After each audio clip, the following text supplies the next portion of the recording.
Halo, perkenalkan kami, Aditya Prasta Pratama, Audea Septiana, Hairunisa Adilia Jasmine. Di sini kami akan mempresentasikan materi mengenai bank. Yang pertama adalah pengertian bank.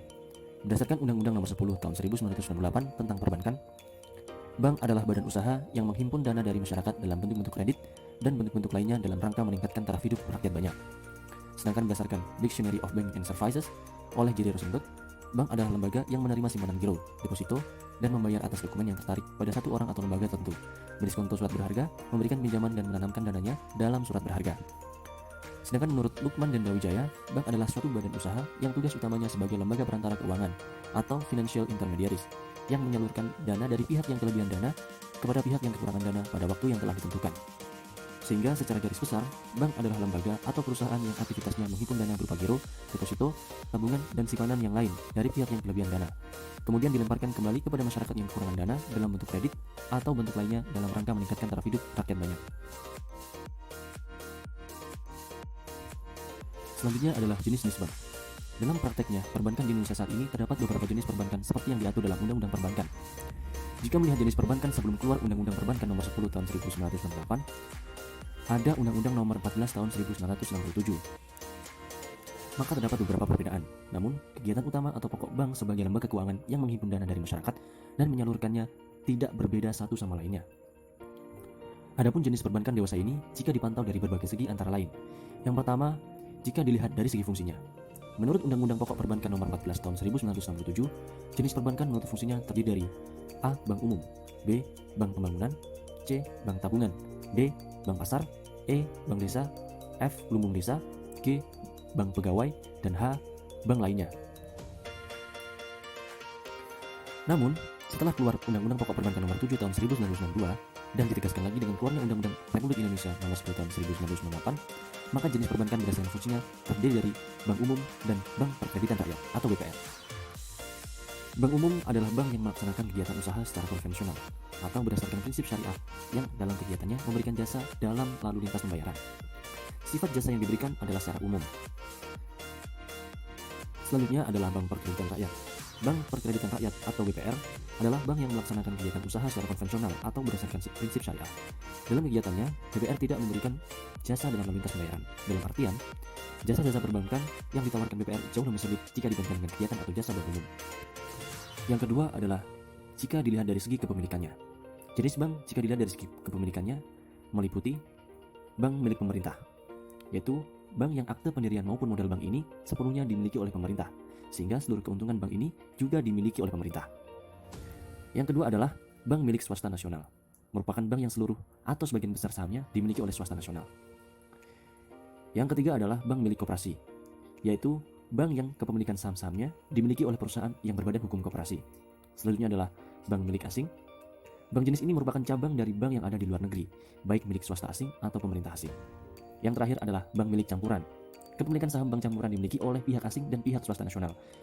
Tetapi meskipun begitu, kepemilikan sahamnya dipegang oleh warga negara yang ada dalam bank tersebut. Yang ketiga, dilihat dari segi status.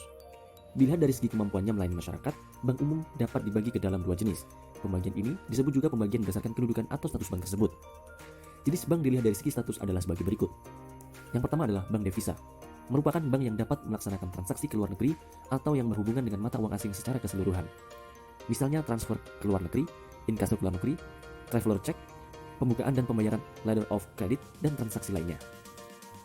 Poin selanjutnya adalah bank non-devisa, merupakan bank yang belum mempunyai izin untuk melaksanakan transaksi sebagai bank devisa, sehingga tidak dapat melaksanakan transaksi seperti halnya bank devisa.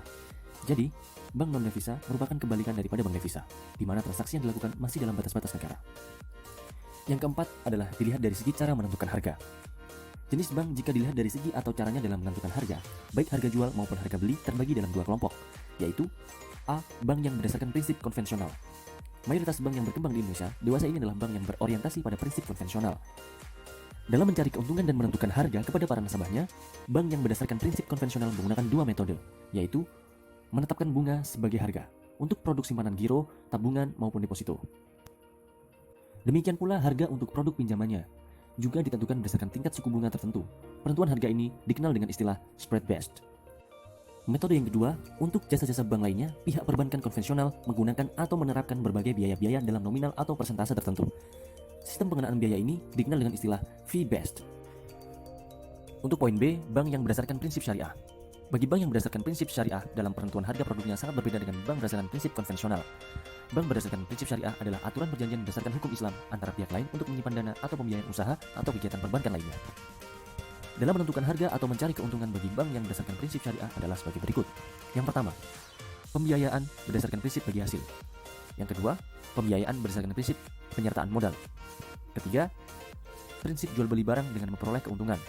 Yang keempat, pembiayaan barang modal berdasarkan sewa murni tanpa pilihan. Dan yang kelima, adanya pilihan pemindahan kepemilikan atas barang yang disewa dari pihak bank oleh pihak lain. Menurut Sigit Wiandaru dan Bapak Budi Santoso, secara spesifik, bank dapat berfungsi sebagai 1. Agent of trust. Sebagai lembaga kepercayaan, bank memiliki fungsi finansial intermediary, yaitu menghimpun dana dari masyarakat yang kelebihan dana, atau dikenal sebagai penyimpanan dana atau kreditur, dan menyalurkan pada pihak yang membutuhkan dana, atau dikenal peminjam dana atau debitur. Fungsi finansial intermediary ini akan dapat berjalan lancar apabila ada unsur kepercayaan. Dalam hal ini, masyarakat akan menyimpan dananya apabila dilandasi unsur kepercayaan, dan pihak bank sendiri akan menempatkan dan menyalurkan dananya kepada debitur atau masyarakat apabila dilandasi unsur kepercayaan juga. Yang kedua, agent of development. Sektor moneter dan sektor real tidak dapat dipisahkan dalam kegiatan perekonomian masyarakat. Kedua sektor tersebut berinteraksi saling mempengaruhi satu dengan yang lain. Sektor real tidak akan bekerja dengan baik apabila sektor moneter tidak bekerja dengan baik pula. Tugas bank sebagai penghimpun dan penyalur dana sangat diperlukan untuk kelancaran kegiatan yang ditujukan untuk pembangunan perekonomian masyarakat, seperti kegiatan produksi, distribusi, investasi, dan konsumsi barang dan jasa. Yang ketiga, agent of service. Bank menawarkan berbagai macam jasa dalam melakukan kegiatan penghimpunan dan penyaluran dana. Bank juga memberikan penawaran jasa-jasa perbankan yang lain kepada masyarakat. Jasa-jasa yang ditawarkan bank seperti transfer uang, inkaso, letter of credit, automatic teller machine, atau ATM, money market, capital market, dan lain-lain. Jasa-jasa yang ditawarkan tersebut erat kaitannya dengan kelancaran kegiatan perekonomian masyarakat secara umum. Kegiatan bank. Dalam prakteknya, kegiatan bank dibedakan sesuai dengan jenis bank tersebut. Setiap jenis bank memiliki ciri dan tugas tersendiri dalam melakukan kegiatannya. Misalnya, dilihat dari segi fungsi bank, yaitu antara kegiatan bank umum dan bank perkreditan rakyat jelas memiliki tugas atau kegiatan yang berbeda. Kegiatan bank umum lebih luas dibandingkan bank perkreditan rakyat. Artinya, produk yang ditawarkan oleh bank umum lebih beragam. Hal ini dikarenakan bank umum mempunyai kebebasan untuk menentukan produk dan jasanya, sedangkan bank perkreditan rakyat mempunyai keterbatasan tertentu sehingga kegiatannya lebih sempit. Untuk lebih jelasnya, akan dijelaskan kegiatan masing-masing jenis bank dilihat dari segi fungsinya. Yang pertama, kegiatan bank umum. Bank umum atau yang lebih kita kenal dengan nama bank konvensional merupakan bank yang paling banyak beredar di Indonesia. Bank umum juga memiliki keunggulan jika dibandingkan dengan bank perkreditan rakyat, baik dalam bidang ragam pelayanan maupun jangkauan wilayah operasinya. Nah, dapat diartikan bahwa bank umum ini memiliki kegiatan pemberian jasa yang paling lengkap dan dapat beroperasi di seluruh wilayah Indonesia. Dalam prakteknya, keanekaragaman produk tergantung dari status bank yang bersangkutan. Menurut status bank umum, dibagi dalam dua jenis. Yang pertama, bank umum devisa, dan yang kedua, bank umum non-devisa. Berikut kegiatan bank umum secara lengkap. Yang pertama, menghimpun dana atau founding. Kegiatan menghimpun dana adalah kegiatan membeli dana dari masyarakat. Kegiatan membeli dana dapat dilakukan dengan cara menawarkan berbagai jenis simpanan. Simpanan sering disebut dengan nama rekening atau account. Yang kedua, menyalurkan dana atau lending. Menyalurkan dana merupakan kegiatan menjual dana yang berhasil dihimpun dari masyarakat. Penyaluran dana yang dilakukan oleh bank dilakukan melalui pemberian pinjaman yang dalam masyarakat lebih dikenal dengan nama kredit. Kredit yang diberikan oleh bank terdiri dari beragam jenis, tergantung dari kemampuan bank yang menyalurkan. Demikian pula dengan jumlah serta tingkat suku bunga yang ditawarkan. Yang ketiga, memberikan jasa-jasa bank lainnya atau servis. Jasa-jasa bank lainnya adalah kegiatan penunjang untuk mendukung kelancaran kegiatan menghimpun dan menyalurkan dana. Sekalipun sebagai kegiatan penunjang, kegiatan ini sangat banyak memberikan keuntungan bagi bank dan nasabah. Semakin lengkap jasa-jasa bank yang dapat dilayani oleh suatu bank, maka akan semakin baik. Kelengkapan ini ditentukan dari permodalan bank serta kesiapan bank dalam menyediakan sumber daya manusia yang handal. Di samping itu juga perlu didukung oleh kecanggihan teknologi yang dimiliki. Yang kedua, kegiatan bank perkreditan rakyat atau BPR. Kegiatan BPR pada dasarnya sama dengan bank umum, hanya yang membedakan adalah jumlah jasa bank yang dilakukan BPR jauh lebih sedikit. BPR dibatasi oleh berbagai persyaratan sehingga tidak dapat berbuat seluasa bank umum. Dalam prakteknya, kegiatan BPR adalah sebagai berikut. Yang pertama, menghimpun dana hanya dalam bentuk 1.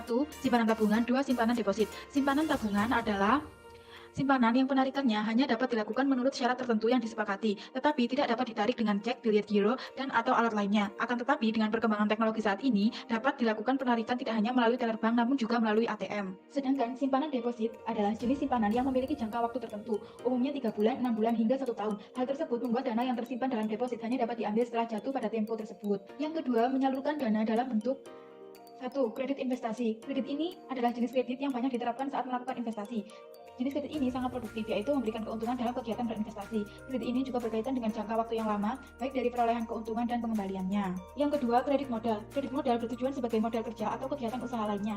Jenis kredit ini termasuk jenis kredit yang produktif karena bertujuan untuk menciptakan suatu kegiatan usaha dan menghasilkan produk berupa barang yang bermanfaat, sehingga mendapatkan keuntungan dari produk tersebut. Yang ketiga, kredit perdagangan. Kredit perdagangan adalah kredit yang diperuntukkan bagi nasabah yang memiliki usaha di bidang perdagangan dan jasa. Adanya keterbatasan yang dimiliki oleh BPR menjadikan BPR memiliki beberapa larangan yang tidak boleh dilakukan, antara lain menerima simpanan giro, mengikuti clearing, melakukan kegiatan valuta asing, dan melakukan kegiatan perasuransian. Yang ketiga, kegiatan bank campuran dan bank asing. Bank campuran dan bank asing yang bergerak di Indonesia adalah bank umum.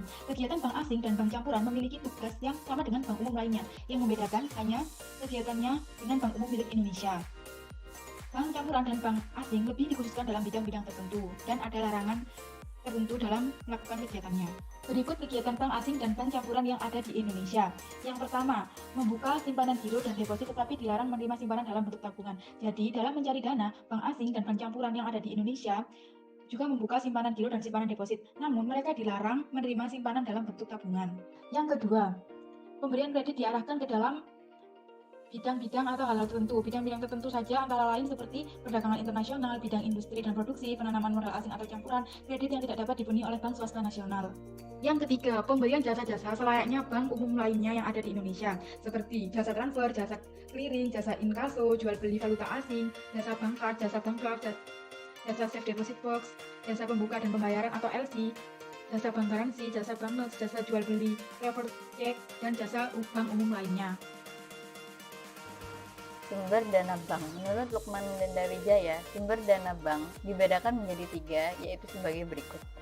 Yang pertama, dana sendiri atau dana pihak pertama. Dana sendiri adalah dana yang berasal dari para pemegang saham atau pemilik bank. Dana sendiri terdiri dari sebagai berikut. A. Modal yang disetor. Modal yang disetor yaitu jumlah uang yang disetor secara efektif oleh pemegang saham pada waktu bank berdiri. Bank mencari tambahan modal untuk mencari ketentuan modal minimum atau capital adequacy ratio dengan cara melakukan penjualan saham atau go publik. B. Cadangan-cadangan. Cadangan-cadangan adalah sebagian dari laba bank yang disisihkan dalam bentuk cadangan modal dan cadangan lainnya yang akan digunakan untuk menutup timbulnya risiko di kemudian hari. C. Laba yang ditahan. Laba yang ditahan adalah bagian laba yang menjadi milik pemegang saham. Akan tetapi, oleh rapat umum, pemegang saham diputuskan untuk tidak dibagi dan dimasukkan kembali dalam modal bank. Yang kedua adalah dana pinjaman atau dana pihak kedua. Dana pinjaman adalah dana yang berasal dari pihak luar yang terdiri dari sebagai berikut. A. Pinjaman dari bank lain atau interbank call money. Pinjaman dari bank lain adalah pinjaman yang berasal dari bank lain di dalam negeri yang diminta bila ada kebutuhan dana mendesak yang diperlukan bank, misalnya untuk menutupi kewajiban clearing. B. Pinjaman bank atau lembaga keuangan di luar negeri. Pinjaman dari bank atau lembaga keuangan di luar negeri adalah pinjaman dalam jangka menengah yang realisasinya harus melalui persetujuan BI atau Bank Indonesia yang bertindak sebagai pengawas kredit luar negeri. C. Pinjaman lembaga keuangan, bukan bank, LKBB. Pinjaman dari LKBB biasanya berbentuk surat berharga yang dapat diperjualbelikan sebelum tanggal jatuh tempo. D. Pinjaman Bank Indonesia. Pinjaman dari Bank Indonesia adalah pinjaman yang diberikan oleh Bank Indonesia sesuai dengan syarat dan kewajiban yang berlaku. Yang ketiga adalah dana masyarakat atau dana pihak ketiga. Dana masyarakat adalah dana yang berasal dari masyarakat, baik perorangan maupun badan usaha yang diperoleh bank dengan menggunakan instrumen produk simpanan yang dimiliki oleh bank. Dana masyarakat dihimpun dalam bentuk giro, deposito, atau tabungan. A. Giro, demand deposit. Giro adalah sumbangan pihak ketiga kepada bank yang penarikannya dapat dilakukan setiap saat dengan menggunakan cek, surat perintah pembayaran lainnya, atau dengan cara pemindah bukuan. B. Deposito, time deposit. Deposito adalah simpanan berjangka yang dikeluarkan oleh bank yang penarikannya hanya dapat dilakukan dalam jangka waktu tertentu sesuai dengan jangka waktu yang telah dijanjikan sebelumnya. C. Tabungan, saving.